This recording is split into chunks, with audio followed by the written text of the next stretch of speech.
My name is Sophie and I'm 31 years old. My family told me not to come to New Year's Eve because you'll just make everyone uncomfortable. Those were my mother's exact words, delivered calmly over the phone, like she was talking about the weather instead of cutting me out of a family tradition we'd shared since I was a child. I didn't argue. I didn't beg. I just said okay and hung up.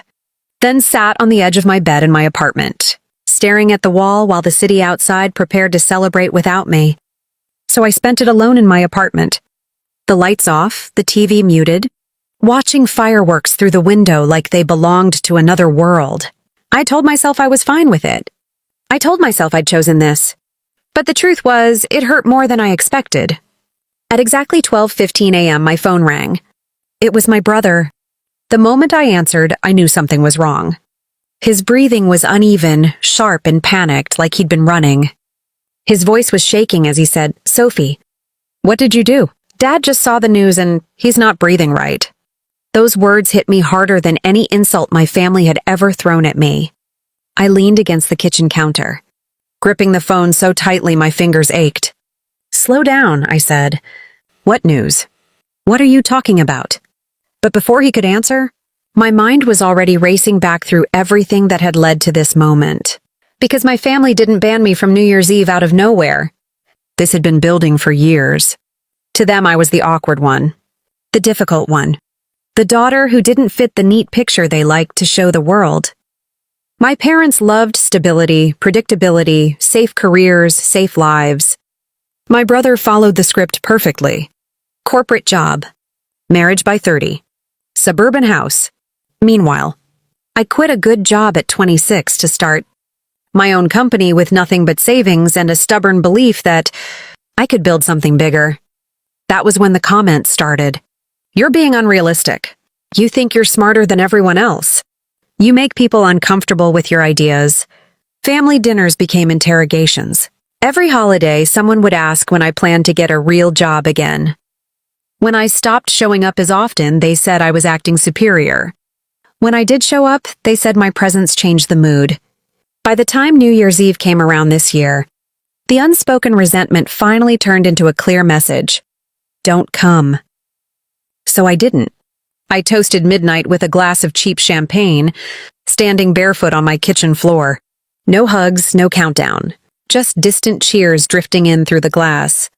I remember laughing quietly to myself, not because it was funny, but because it was absurd how lonely success could feel when the people you wanted to share it with refused to see it.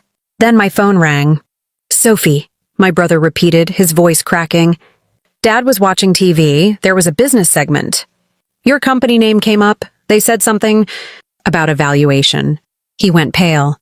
Mom started yelling. And then Dad just sat down. "He's breathing, but not right. He keeps asking if it's really you." I closed my eyes. Of course it was the news. I hadn't told my family what was happening with my company. Not because I was hiding it, but because every time I tried to explain, they dismissed it as another phase, another unrealistic dream. So when investors started circling, when growth exploded, when numbers stopped being theoretical and became undeniable, I kept quiet. I didn't need their approval anymore. Or at least that's what I told myself. "What did the news say?" I asked. There was a pause. "They said the founder, you, just became a billionaire overnight after the acquisition announcement." The word hung in the air between us. Billionaire. I slid down onto the kitchen floor, my back against the cabinet. Not because I was shocked. It had been a surreal day already, but because of the timing. Because while my family was clinking glasses without me, celebrating a new year I wasn't invited into, the world had just announced something that would force them to see me differently whether they wanted to or not. "I never meant for Dad to find out like that," I said quietly. "That's not the point," my brother snapped, then softened. "Mom is freaking out. She keeps saying this can't be real. Dad's asking why you never told us. And now he can't catch his breath, Soph. I don't know what to do." I stood up, suddenly steady. "Call an ambulance," I said. "Now don't argue, do it." As he hung up, I looked around my apartment, the same place my family imagined as proof that I'd failed, that I was struggling, that I was somehow behind in life. They didn't see the sleepless nights, the risks, the sacrifices.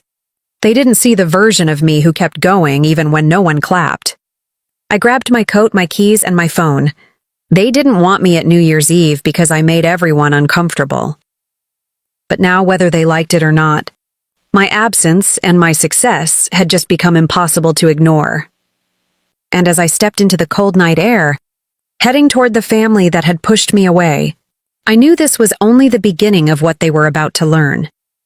By the time I reached my parents' house, the street was crowded with flashing lights, red and blue washing over familiar walls like a warning.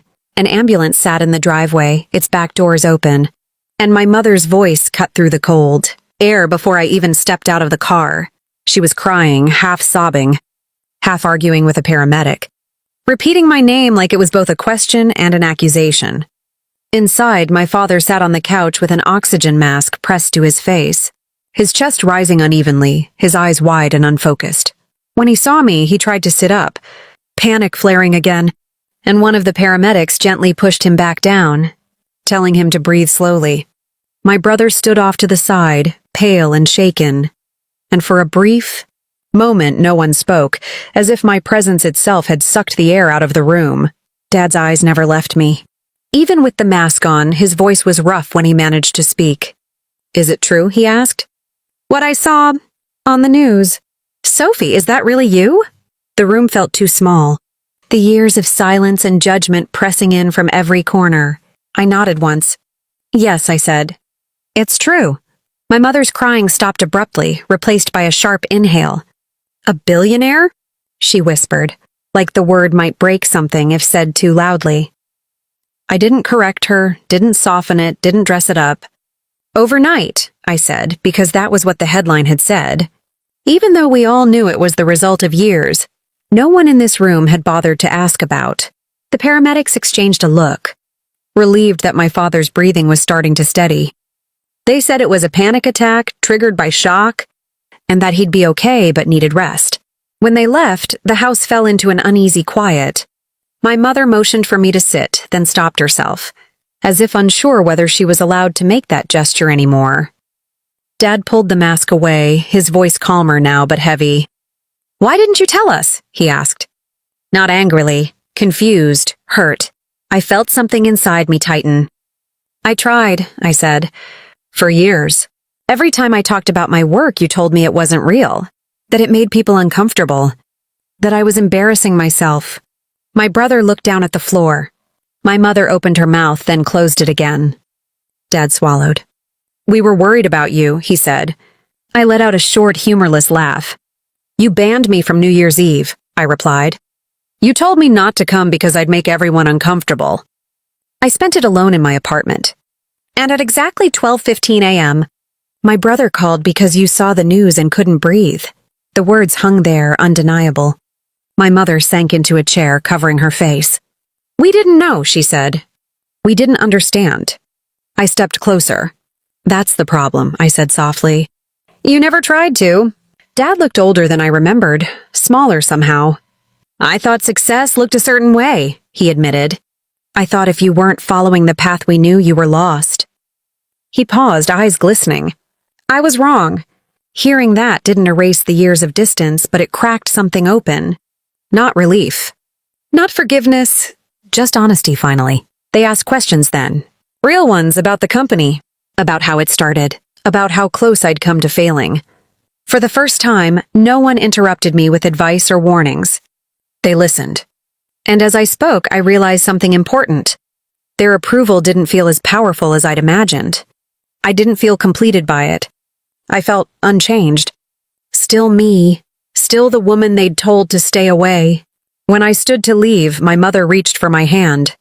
"Next year," she said quietly, "please come." I met her eyes. "We'll see," I replied, because invitations mean nothing if they're only extended after the world decides you're worth something. Outside, the fireworks debris still littered the street. Yesterday's celebration already forgotten. I sat in my car for a moment before starting the engine, breathing in the silence. I thought about how easily people dismiss what they don't understand, how quickly they rewrite history once success becomes visible, how lonely it can be to grow beyond the version of yourself others are comfortable with. I drove home as the sun began to rise. The new year unfolding whether anyone approved or not. And if there's one thing my story proves, it's this. Being excluded doesn't mean you're wrong. Being doubted doesn't mean you'll fail.